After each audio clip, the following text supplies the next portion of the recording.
بسم اللہ الرحمن الرحیم۔ السلام علیکم۔ رات جب سائقہ گھر میں اکیلی تھی تو یہ دونوں لڑکیاں اس کے گھر میں داخل ہوئیں۔ سائقہ انہیں نہیں جانتی تھی۔ ایک لڑکی نے پوچھا، تم سارا دن یہ کیوں کہتی رہی ہو کہ ایسا ہونا ہی تھا؟ سائقہ نے جواب دیا، اللہ کو ایسے ہی منظور تھا، اس کے سوا میں اور کیا کہہ سکتی ہوں۔ کچھ دیر خاموشی طاری رہی۔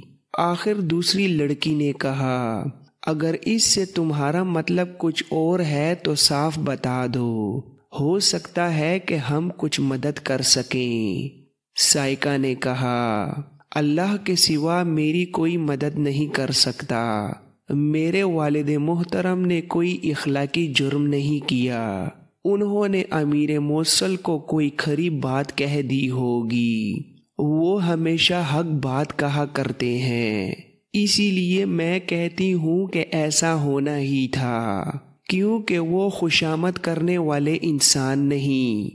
دوسری لڑکی نے کہا، یہ تو اللہ ہی بہتر جانتا ہے کہ انہوں نے کیا کہا اور کیا کیا ہے، ہم یہ کہنا چاہتی ہیں کہ انہوں نے صلاح الدین ایوبی کی حمایت میں کوئی بات کہہ دی ہوگی، یہ تو تم ہی بتا سکتی ہو کہ وہ موصل کے والی کے حامی تھے یا صلاح الدین ایوبی کے۔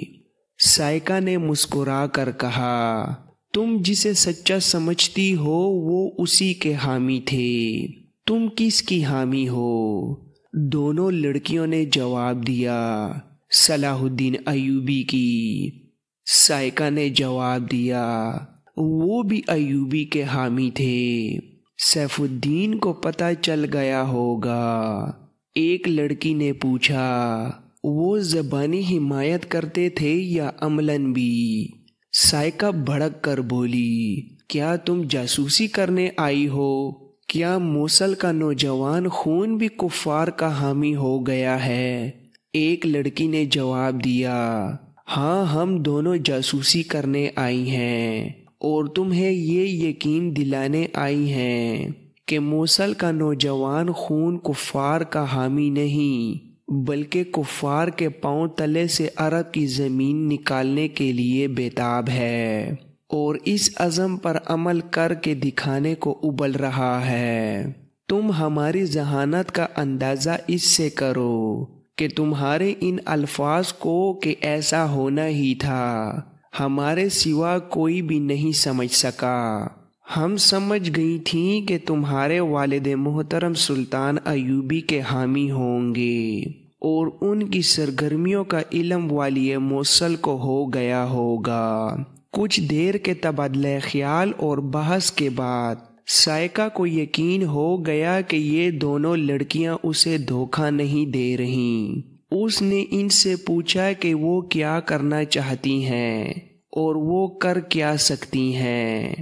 ایک لڑکی نے کہا، سب سے پہلے یہ معلوم کرنا ہے کہ محترم خطیب کو قید خانے میں پریشان تو نہیں کیا جا رہا، اگر پریشان کیا جا رہا ہے تو انہیں قید خانے سے غائب کرنے کا انتظام کیا جائے گا۔ یہ کیسے معلوم کیا جا سکتا ہے کہ قید خانے میں ان کے ساتھ کیا سلوک کیا جا رہا ہے؟ تم والی موصل کے پاس جاؤ اور اپنے والد سے ملنے کی درخواست کرو، اگر اس نے اجازت نہ دی تو پھر ہم کچھ کریں گی۔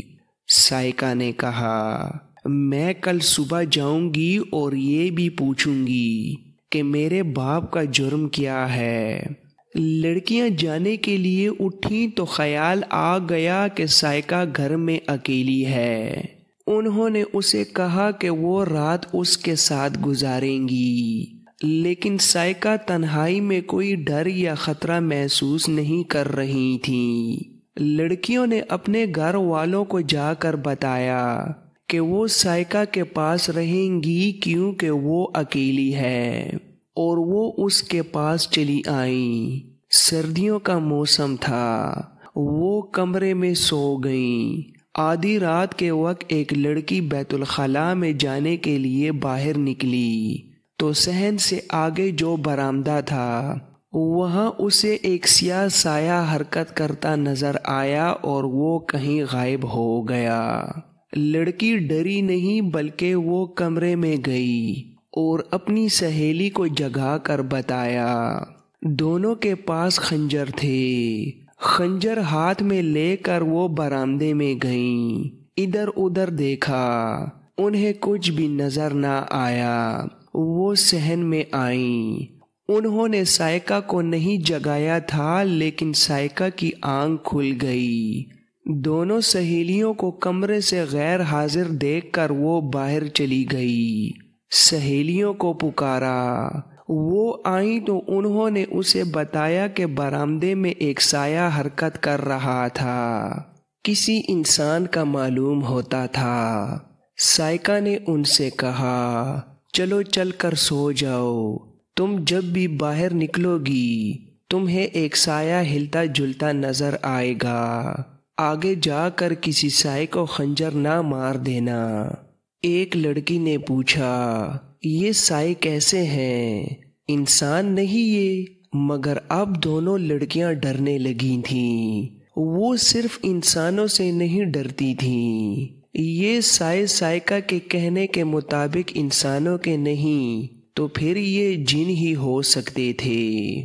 سائقہ نے کہا، یہ میرے والد محترم کے عقیدت مند جنوں کے سائے ہیں، میں ان کے قریب کبھی نہیں گئی، مجھے یقین ہے کہ یہ میری حفاظت کے لیے یہاں گھومتے پھرتے رہتے ہیں۔ ایک لڑکی نے کہا، محترم خطیب برگزیدہ شخصیت ہیں، ان کے عقیدت مند جن بھی ہوں گے۔ سائقہ نے کہا، کچھ ایسی ہی بات ہے، ان سے ڈرنا نہیں اور ان کے قریب بھی نہ جانا۔ اس رات خطیب کوٹری میں بند تھا، اسے ابھی کچھ علم نہیں تھا کہ اس کے ساتھ کیسا سلوک کیا جائے گا۔ ایک سنتری اس کی کوٹری کے سامنے سے گزرا۔ خطیب نے اسے روک کر کہا، مجھے قرآن کی ضرورت ہے، قید خانے میں قرآن تو ضرور ہوگا۔ سنتری نے طنزیہ لہجے میں کہا، یہاں اور قرآن؟ یہاں قرآن پاک پڑھنے والے نہیں آیا کرتے، یہ جہنم ہے، یہاں گناہگار آتے ہیں، آرام سے سو جاؤ۔ اور سنتری آگے چلا گیا۔ خطیب حافظ قرآن نہیں تھا، اسے بہت سی صورتیں اور آیتیں یاد تھیں۔ اس نے سورہ رحمان کی تلاوت بلند آواز سے شروع کر دی۔ ایک تو سورہ رحمان کا اپنا تاثر ہے جو پہاڑوں کا بھی جگر چاک کر ڈالتا ہے، اور اس کے ساتھ خطیب ابن المخدوم کی سریلی آواز کا سحر انگیز سوز، قید خانے کے مقید ماحول پر جیسے وجد طاری ہو گیا ہو۔ اس نے یہ سورہ مبارکہ ختم کی تو اسے محسوس ہوا کہ وہ اکیلا نہیں۔ دروازے کی طرف دیکھا تو وردی میں جیل کا کوئی عہدیدار کھڑا تھا، اس کی آنکھوں سے آنسو بہہ رہے تھے۔ عہدیدار نے خطیب سے پوچھا، تم کون ہو؟ میں 6 سال سے اس قید خانے میں نوکری کر رہا ہوں، قرآن کی آواز پہلی بار سنی ہے، اور ایسی آواز بھی پہلی بار سنی ہے جو میرے دل میں اتر گئی ہے۔ میں نے قرآن نہیں پڑھا حالانکہ یہ میری مادری زبان میں لکھا گیا ہے۔ خطیب نے جواب دیا، میں موصل کا خطیب ہوں۔ عہدیدار نے حیرت سے چونک کر پوچھا، اور آپ کا جرم؟ خطیب نے جواب دیا، صرف یہ کہ میں قرآن کی زبان میں بات کیا کرتا ہوں۔ میرا جرم یہ ہے کہ میں نے اپنے بادشاہ کا حکم نہ مانا اور قرآن کے حکم کو مقدم جانا۔ عہدیدار نے التجا کے لہجے میں کہا، آپ پھر پڑھو۔ میرے اندر ایک زہر ہے جو قرآن کے الفاظ نے اور آپ کی آواز نے نکالنا شروع کر دیا ہے۔ میں آپ کو حکم نہیں دے رہا بلکہ التجا کر رہا ہوں۔ خطیب نے پہلے سے زیادہ وجد آفریں آواز میں سورہ رحمان پڑھی۔ عہدیدار کوٹری کی موٹی موٹی سلاخوں کو پکڑے کھڑا رہا اور اس کے آنسو بہتے رہے۔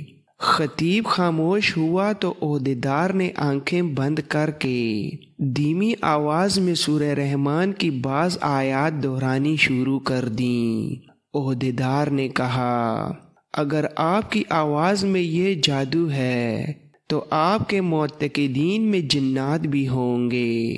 میں ایک بات پوچھنا چاہتا ہوں۔ میں نے سنا ہے کہ قرآن سے فال نکالی جاتی ہے۔ کوئی سوال پوچھو تو جنات قرآن کے لفظوں میں جواب دیتے ہیں۔ خطیب نے کہا، لیکن سوال یہ ہے کہ تمہارا سوال کیا ہے؟ قرآن صرف ایمان والوں کو مزدہ سنایا کرتا ہے، اور جس کا ایمان پختہ نہ ہو۔ خطیب نے کہا، اس کے سینے میں ایمان کی قندیل روشن کرتا ہے۔ تمہارا سوال کیا ہے؟ عہدیدار نے کہا، میری ایک آرزو ہے۔ میرے سینے میں آگ جل رہی ہے۔ معلوم نہیں یہ ایمان کی قندیل کا شعلہ ہے یا یہ آگ انتقام کی ہے۔ میں اس فوج میں شامل ہونا چاہتا ہوں جو یروشلم کو فتح کرے گی۔ مجھے انتقام لینا ہے۔ خطیب نے کہا، اگر یروشلم کی فتح کو تم ایمان کہو تو وہاں جلدی پہنچو گے۔ انتقام ذاتی فعل ہے، ایمان اللہ کا حکم ہے۔ پر تم انتقام کیوں کہہ رہے ہو اور یروشلم کیوں کہہ رہے ہو؟ بیت المقدس کہو۔ عہدیدار نے کہا، میں نے کسی قیدی کے ساتھ ایسی باتیں بھی نہیں کی تھیں۔ آپ خطیب ہیں، اس لیے آپ کے سامنے میں اپنا دل کھول کر رکھنا چاہتا ہوں۔ میری روح کو تسکین کی ضرورت ہے۔ میں بیت المقدس کا رہنے والا ہوں۔ وہاں صلیبیوں کی حکمرانی ہے۔ مسلمانوں کو وہاں بھیڑ بکریاں اور جانور سمجھا جاتا ہے۔ صلیبی جس مسلمان کو چاہیں قتل کر دیں، جسے چاہیں قید خانے میں ڈال دیں۔ بیگار کا رواج تو عام ہے۔ جس گھر میں لڑکی جوان ہو ان کا دم تو خشک رہتا ہے۔ وہاں کے مسلمان سلطان ایوبی کی راہ دیکھ رہے ہیں۔ 7 سال پہلے ایک روز ایک صلیبی نے مجھے پکڑ لیا اور ساتھ لے گیا۔ اس کا کوئی سامان اٹھا کر اس کے گھر تک لے جانا تھا۔ اس نے مجھے سامان اٹھانے کو کہا تو میں نے انکار کر دیا۔ اس نے میرے منہ پر تھپڑ مار کر کہا کہ مسلمان ہو کر میرا حکم نہ ماننے کی جرت کر رہے ہو۔ میں نے اس کے منہ پر گھونسا مارا۔ وہ گرا تو میں نے اس کے سر کے بال مٹھی میں پکڑ کر اسے اٹھایا اور دوسرا گھونسا مار کر اسے پھر گرا دیا۔ اتنے میں مجھے پیچھے سے کسی نے جکڑ لیا۔ پھر صلیبیوں کا ہجوم جمع ہو گیا۔ سپاہی بھی آ گئے اور مجھے بیگار کیمپ میں لے گئے۔ میں نے وہاں 3 دن گزارے اور تیسری رات میں نے ایک سنتری کو پیچھے سے دبوچا اور اسی کے خنجر سے اس کا پیٹ چاک کر کے بھاگ نکلا۔ میں گھر پہنچا تاکہ رات ہی رات سارے کنبے کو بیت المقدس سے بھگا لے جاؤں، ورنہ سب کے پکڑے جانے کا خطرہ تھا۔ مگر میرا گھر کھنڈر بن چکا تھا۔ اندر گیا تو گھر جلا ہوا تھا۔ میں نے ایک مسلمان پڑوسی کے دروازے پر دستک دی۔ وہ ڈرتا ڈرتا باہر آیا۔ میں نے پوچھا کہ میرے گھر والے کہاں بھاگ گئے ہیں۔ اس نے یہ خبر سنا کر میرے پاؤں تلے سے زمین نکال دی کہ گھر کے مردوں کو صلیبی پکڑ کر لے گئے ہیں اور میری دونوں کنواری بہنوں کو صلیبی فوجی لے گئے تھے، اور پھر انہوں نے گھر کو آگ لگا دی۔ میرے دل پر جو گزری اس کا تصور آپ کر سکتے ہیں۔ مجھے معلوم تھا کہ مجھے بہنیں واپس نہیں مل سکتیں، اور میں یہاں رکا رہا تو پکڑا جاؤں گا اور صلیبی مجھے قتل کر دیں گے یا قید خانے میں بند کر کے ساری عمر اذیتیں دیتے رہیں گے۔ میں کسی مسلمان کے گھر چھپنے کی غلطی بھی نہیں کر سکتا تھا کیونکہ وہ پورا گھرانہ مارا جاتا۔ میں رات کو ہی بیت المقدس سے نکل آیا۔ اس وقت میرا خون کھول رہا تھا مگر میں بے بس تھا۔ میں نے اس طرف رخ کر لیا۔ صبح طلوع ہوئی تو میں نے ایک صلیبی کو دیکھا جو گھوڑے پر سوار میرے راستے پر سامنے سے آ رہا تھا۔ وہ سپاہی نہیں تھا۔ میں نے اسے روک لیا اور اسے باتوں میں الجھا کر گھوڑے سے اتار لیا۔ اس کا ایک پاؤں رکاب میں اور دوسرا زمین پر تھا کہ میں نے پیچھے سے اس کی گردن اپنے بازو کے گھیرے میں لے لی۔ اس کی کمر بند کے ساتھ چھوٹی تلوار لٹکی تھی۔ میں نے وہ کھینچ لی اور اسے قتل کر دیا۔ فوراً اس کے گھوڑے پر سوار ہو کر میں نے گھوڑے کو ایڑی لگا دی۔ یہ دوسرا صلیبی تھا جسے میں نے قتل کیا۔ اس سے پہلے میں ایک سنتری کو قتل کر آیا تھا لیکن میرے دل کو اطمینان نہ ہوا۔ میں تمام صلیبیوں کو قتل کرنے کے لیے پاگل ہوا جا رہا تھا۔ مجھے یاد نہیں کہ میں نے کتنے دن اور کتنی راتیں سفر کیا اور کہاں کہاں مارا پھرتا رہا۔ مجھے بھوک محسوس نہ ہوئی، پیاس کا احساس تک نہ رہا۔ مجھے بہنیں یاد آتی تھیں اور میں گھوڑا روک کر صلیبی سے چھینی ہوئی تلوار ہاتھ میں لے کر بیت المقدس کی طرف دیکھنے لگتا تھا۔ میرا جسم کانپنے لگ جاتا تھا۔ میں نے کئی بار اللہ کو پکارا اور سجدے میں گر کر اللہ کو پکارا اور مایوس نہ ہوا۔ میں نے اللہ سے یہ التجا بھی کی کہ مجھے سکون مل جائے یا میرے اندر انتقام کی آگ بجھ جائے اور میرا احساس مردہ ہو جائے۔ میں موصل کے ایک گاؤں میں پہنچ گیا جہاں یہ خطرہ نہیں تھا کہ صلیبی مجھے پکڑ لیں گے، لیکن میرے دل کو کسی بے رحم کے ہاتھوں نے ایسا جکڑ رکھا تھا کہ میں ہر لمحہ بے قرار اور بے چین رہتا تھا۔ میں مسجد میں چلا گیا۔ امام سے کہا کہ وہ مجھے بتا دے کہ میری روح کو سکون کہاں ملے گا۔ اس نے میری کوئی مدد نہ کی۔ میں وہاں سے ایک اور گاؤں گیا اور پھر وہاں سے بھی چلا گیا۔ اس کے بعد یہی یاد آتا ہے کہ میں مسجدوں میں اللہ کو ڈھونڈتا پھرتا رہا، اماموں سے روحانی سکون مانگتا رہا مگر کسی نے میری دستگیری نہیں کی۔ مجھے کسی نے اللہ کی اطاعت کا عطا پتہ نہ بتایا، کسی نے کوئی طریقہ نہ بتایا جس سے میں اللہ سے ہم کلام ہو سکوں اور اس سے روحانی سکون مانگ سکوں۔ راتوں کو اکثر بہنوں کو خواب میں دیکھتا تھا، وہ روتی نظر آتی مجھے۔ ان کی سسکیاں اور ہچکیاں اس وقت بھی سنائی دیتی تھیں جب جاگ اٹھتا تھا۔ روز بروز میرے اندر یہ احساس پیدا ہوتا گیا کہ میری بہنیں مجھ پر لعنت بھیج رہی ہیں۔ کسی نے بتایا کہ صلیبیوں سے انتقام لینا ہے تو فوج میں بھرتی ہو جاؤ۔ سلطان نور الدین زنگی فلسطین کو آزاد کرانے کے لیے لڑ رہا ہے۔ یہ تو مجھے معلوم تھا کہ مسلمانوں اور صلیبیوں کی لڑائیاں ہو رہی ہیں۔ ہمیں بیت المقدس میں معلوم ہو جاتا تھا کہ کون سی جنگ میں کسے شکست ہوئی ہے۔ بیت المقدس میں صلیبی جب وہاں کے مسلمان باشندوں پر ظلم و ستم اچانک زیادہ کر دیتے تھے تو ہم سمجھ جاتے تھے کہ کسی میدان میں انہیں شکست ہوئی ہے، جس کا انتقام وہ یہاں کے نہتے اور بے بس مسلمانوں سے لے رہے ہیں۔ پھر ہمیں وہاں صلاح الدین ایوبی کا نام سنائی دینے لگا۔